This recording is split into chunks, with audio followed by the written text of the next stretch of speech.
الحمدللہ وحدہ والصلاة والسلام علی من لا نبی بعدہ ولا رسول بعدہ ولا معصوم بعدہ اما بعد۔ محترم بھائیو اور بہنوں، السلام علیکم ورحمۃ اللہ وبرکاتہ۔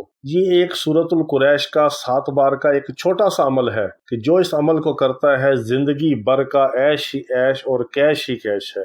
یہ کیش والا عمل ہے اور عیش والا عمل ہے۔ سورۃ القریش کو صرف 7 بار پڑھنے کا، اس کو اپنا معمول بنا لیں، کیونکہ بہت ساری ایسی جگہیں ہوتی ہیں، ایسے مواقع ہوتے ہیں کہ جس کا خاص تعلق جو ہے خاص آیات اور خاص صورتوں کے ساتھ ہوتا ہے۔ اس مبارک سورۃ القریش کا تعلق جو ہے یہ بھوک سے کھانے کا ہے اور خوف سے امن کا ہے، یعنی انسان کے اوپر فقر و فاقہ ہو، تنگی ہو، تنگ دستی ہو، پیسے نہ ہو، رزق حلال نہ ہو، کام نہ ہو، کھانے کے لیے کچھ نہ ہو، اتنی بدحالی ہے، اتنی تنگ دستی ہے، اتنا فقر و فاقہ ہے، تو اس کا تعلق سورۃ القریش کے ساتھ ہے۔ اور دشمن کا خوف ہے، تجارت میں خسارے کا خوف ہے، کسی چیز کے نقصان ہونے کا خوف ہے، کسی کی جان جانے کا خوف ہے، تو خوف سے امن کے لیے اور بھوک سے تونگری اور فقر و فاقے سے خوشحالی کے لیے یہ خاص تعلق ہے سورۃ القریش کا۔ اس کے بہت سارے اعمال ہیں، وقتاً فوقتاً ہم بھی کرواتے ہیں اور کئی اس کی خاص ترکیبیں بھی میں نے آپ کو پہلے بھی عرض کی ہیں۔ تو جو آج میں آپ کو عمل بتا رہا ہوں یہ بہت زبردست عمل ہے،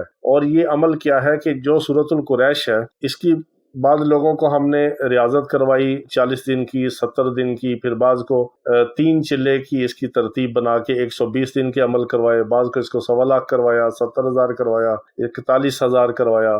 جنہوں نے تو عمل کیے ہوئے ہیں وہ بھی اس کو پڑھ سکتے ہیں، اور جنہوں نے اس کا کوئی بڑا عمل، کوئی چلہ نہیں کیا، اس کی زکوٰۃ نہیں نکالی، نہ زکوٰۃ کبیر اور نہ ہی زکوٰۃ صغیر اس کی ادا کی ہے، وہ بھی یہ عمل کو کر سکتے ہیں۔ اور سب سے بڑی اور اہم اور مزے کی بات یہ ہے کہ یہ عمل ایام کے اندر بھی ہو سکتا ہے، یعنی ناپاکی کی حالت میں بھی ہو سکتا ہے، بے وضو بھی ہو سکتا ہے، اور آپ اس کو کسی بھی جگہ کسی بھی وقت کر سکتے ہیں۔ یہ عمل ہے کھانے کے بعد کرنے کا۔ بعض خواتین ہیں گھر کے اندر ہیں، وہ ایام کے اندر ہیں، انہوں نے کھانا بنانا بھی ہے اور ساتھ بیٹھ کے کھانا بھی ہے، وہ اس کو کیا کریں گی کہ وہ اس کو بسم اللہ کے ساتھ پڑھیں گی 7 بار، اور اس کو ایک ایک آیت کو روک روک کے پڑھیں گی۔ بسم اللہ الرحمن الرحیم، لإیلاف قریش ایلافہم رحلۃ الشتاء والصیف فلیعبدوا رب ھذا البیت الذی اطعمہم من جوع وآمنہم من خوف۔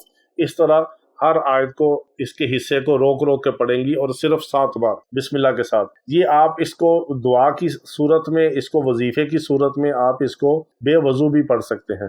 اگر آپ وضو کے ساتھ ہیں، پاکی کی حالت میں ہیں، تو بہت بہتر ہے۔ جب بھی آپ نے کھانا کھانا ہے، دن میں 1 بار کھانا کھاتے ہیں، 2 بار کھاتے ہیں، 3 بار کھاتے ہیں، بعض ویسے پھر درمیان میں کوئی چائے لے لیتے ہیں، بسکٹ چائے، یا کوئی پھل کھا لیا۔ جب بھی آپ نے کھانے کی چیزیں کھانی ہیں، کوئی آپ کو اللہ نے کھانا دیا ہے، دسترخوان پہ بیٹھے ہیں، اس کے فوراً بعد آپ نے درود ابراہیمی پڑھیں یا کوئی سا بھی درود پڑھ لیں، اس میں کوئی پابندی نہیں۔ 1 بار دروشی پڑھ لیں برکت کے لیے، اور بسم اللہ الرحمن الرحیم کے ساتھ 7 بار آپ سورۃ قریش پڑھیں، آخر میں پھر 1 بار دروشی پڑھ لیں برکت کے لیے۔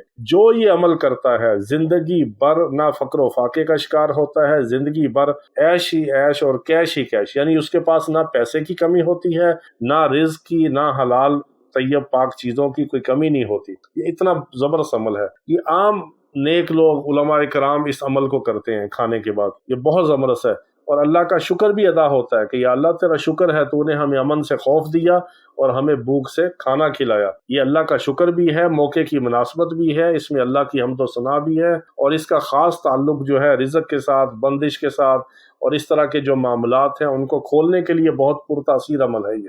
اس عمل کو کریں، اس کی سب کو عام اجازت ہے۔ خاص اجازت کے لیے آپ اپنا نام اور اپنا علاقہ کمنٹس میں لکھ دیا کریں، خاص اجازت بھی دے دی جاتی ہے۔ اور اسم اعظم کی دعا میں شامل ہونے کے لیے اپنا نام اور مسئلہ لکھ دیا کریں، ہمیں بھی دعا میں یاد رکھیں، ہماری اولادوں کو، اور ہمارے جتنے متعلقین ہیں، جتنے ہزاروں لوگ ہمارے سے منسلک ہیں علاج معالجے کے حوالے سے، وظائف کے حوالے سے، اور روحانی جسمانی علاج معالجے والے مریض ہیں، سب کے لیے آپ دعا کیا کریں۔ اللہ رب العزت سب بیماروں کو روحانی ہو یا جسمانی شفاء کاملہ عاجلہ مستمرہ عطا فرمائے۔